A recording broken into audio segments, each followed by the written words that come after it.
Hello, Kata. My name is Solomon Yo. I am a human rights lawyer from the Solomon Islands. I work with civil society organizations and communities in the Solomons and around the Pacific. Thank you very much for being here today. You have been involved in what has ended in a groundbreaking finding from the International Justice Court. Can you talk about what that finding was and where it might take us? Right. Yeah, the International Court of Justice advised opinion on the obligation of state obligation on climate change. It is indeed a historic advisory opinion. It's the 28th advisory opinion to date, and by far it's the most biggest in terms of state participations, but also for the first time in the court, a lot of first times. The first time in the court allowed a lot of civil society organizations to participate before the court. So the advisory opinion ruling came on in July, and the ruling basically for us, where a former organization I was affiliated with, the Pacific Island Student Fighter Climate Change, for us then a key message was we want the court to clarify it, where governments have a legally binding obligation to protect the rights not only for this current generation, but also for the future generation who will inherit this planet.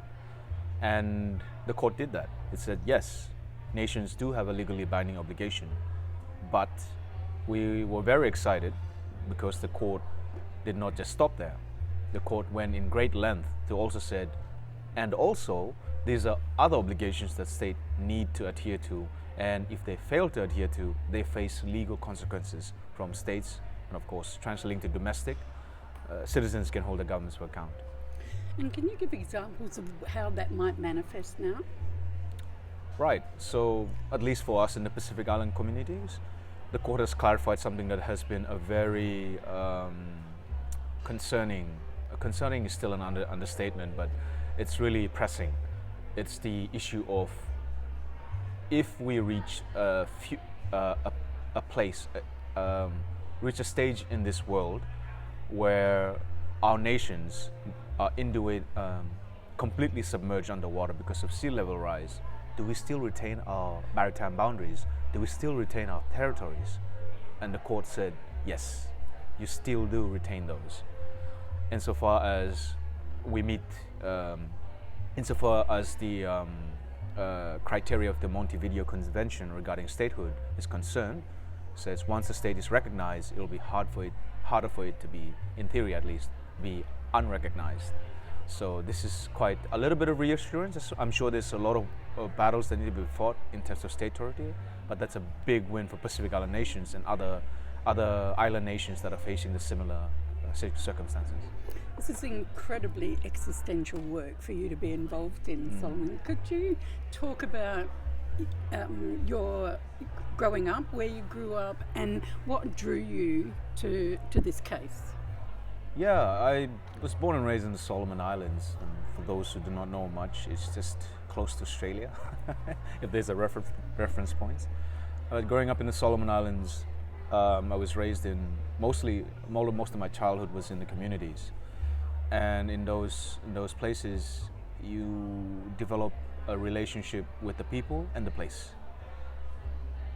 I did not know much about climate change until I went to the University of South Pacific, and then began to learn about not only the impacts of climate change and that nexus between carbon emissions, or fossil fuel emissions and people, but also about the amazing work of Pacific Islanders who have went through and beyond internationally, globally, and managed to accomplish the uncomprehendable. If you want an example, look at Tony de Broom, look at Ano Tetong, and I'm sure, man, countless others that have went through that. And it just developed a sense of awakening for yourself and like a reality check. What have I done for my community? I've lived within these places. These are my people. These are places that I'm so fond of, connected to. What have I done for them? As these people have demonstrated, they've given their all for their communities. Perhaps it's time to wake up to that response. But then, as a young person, I was like, perhaps I need to play my part too. Could you have imagined where it would have taken you, or were you actually quite focused on where it was going to go? The advisory opinion? Yeah, I mean, when we conceptualize, well, yes and more maybe. Like when we first conceptualized the advisory opinion, it was to convince our leaders to advance it. But somehow we saw that maybe convincing our leaders in the region, in the Pacific, is not enough. We need to go beyond that, international, to support them in this process, so they eventually reach at the end.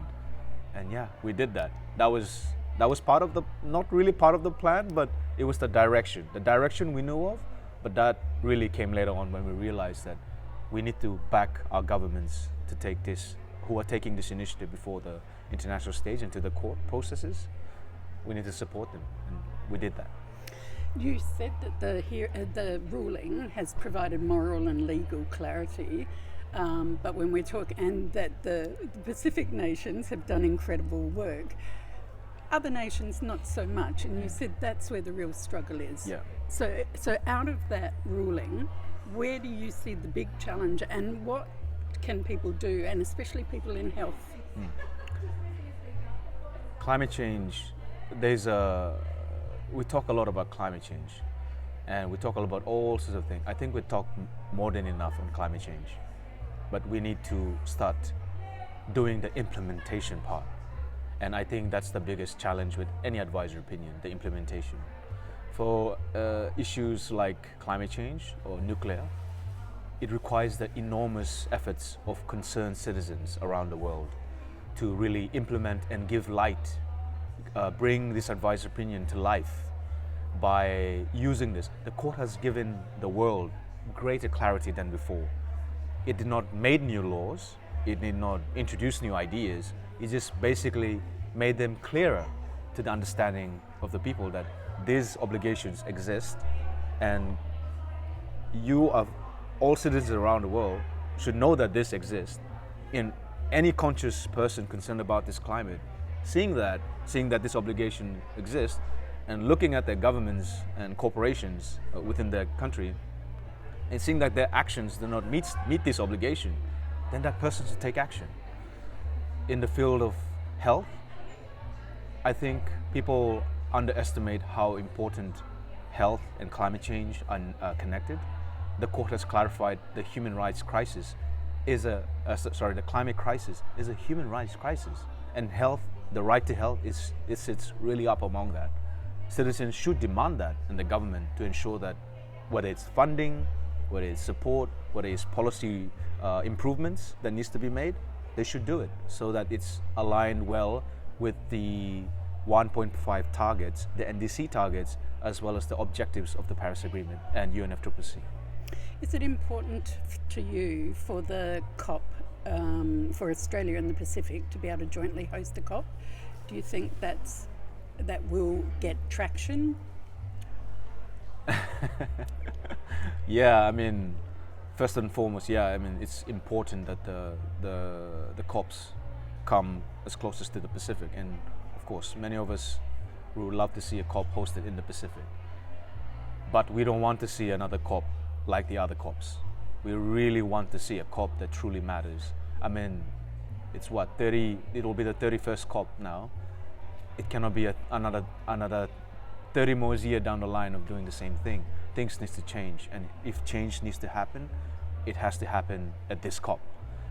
And you cannot overemphasize the importance of the role that Australia government has to play, as well as New Zealand, in trying to ensure that the targets, the negotiation meet the right things that needs to be made, and also that the voices that the demands that the Pacific have been calling for, as well as other small island countries and developing countries have been calling for, it has to be, those calls, those demands have to be met and made clearly in this, in the upcoming COP.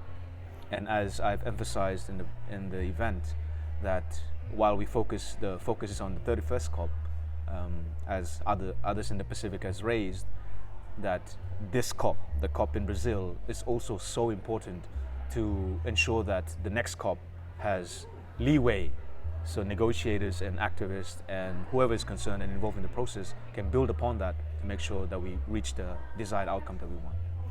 Solomon, can you describe what it's like in areas in the Pacific for you and your family at the moment? Are you feeling already the impacts in a way that you really despair?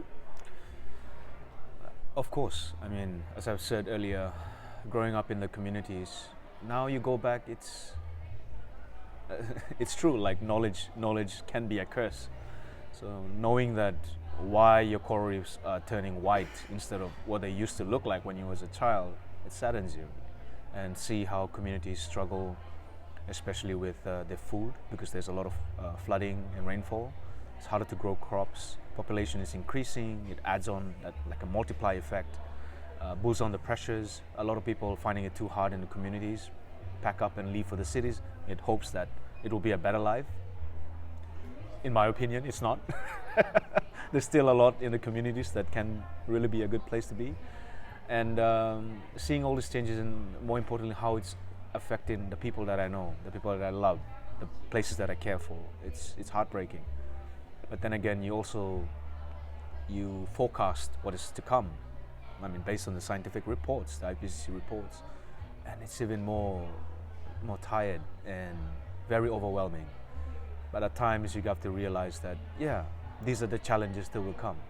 But what is more important is you look to your left, you look to your right, then you see who is around you, and spend time with them instead on your phones. It's a big message here, isn't it, about relationships? Yeah. Do you, you've done very important climate litigation. There have been some reports released here recently about how there is growing Indigenous climate litigation. Do you see that as the main way to actually affect change in the world, or will it still come down to politics? Absolutely not. I mean, climate litigation is only one way of going about. The issue of climate change is beyond just a singular field or beyond a responsibility of a singular nation. It's international, it's global. It's the responsibility of all citizens who not only care for that today, but care for the tomorrow as well, for the children. So if that matters to you, which it should, then yes, it should be in your interest. Like for us, we never see the advisory opinion or law as the silver bullet that will, or the magic wand that will wish away the climate crisis. But it's a step, it's a contribution. For us working in law, in the fields of law and community development, that's what we could offer. Now the challenge is, whoever's watching, you look at back of where you come from. If you're in the health sector, if you're in the politics sector, if you're a politician, what can you do in your sector to contribute to the climate crisis? And that's the secret and how we're going to address this climate crisis together. The terrible thing is that most people are now starting to worry that we're going backwards with Trump in the US, Yeah. that there's a shift away more generally. Do you feel that it's getting to be a worse environment for change, or do you still see hope? Well, human beings, although we have our downsides, we can be incredible species on this planet to do the unthinkable, to change what you see is doom and gloom to the better. I mean, you look at in the early 1900s and how the recessions and all the struggles that these people gone through, hell and beyond.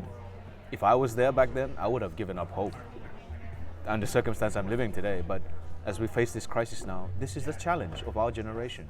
We should not lose hope, because if we lose hope, then there is no hope for the next generation, and they cannot learn from us to be inspired to have hope in the future.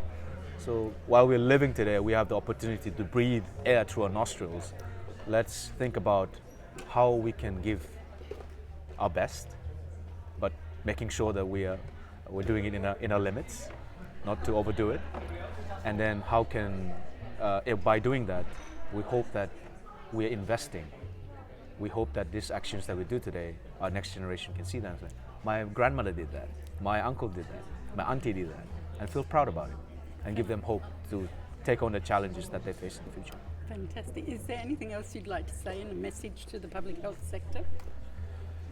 We have this powerful tool on our hands, the International Court of Justice Advisory Opinion. It is illegal, but it's not legal. It's it touched on all fundamentals of human societies, and very genuinely connected to an equitable.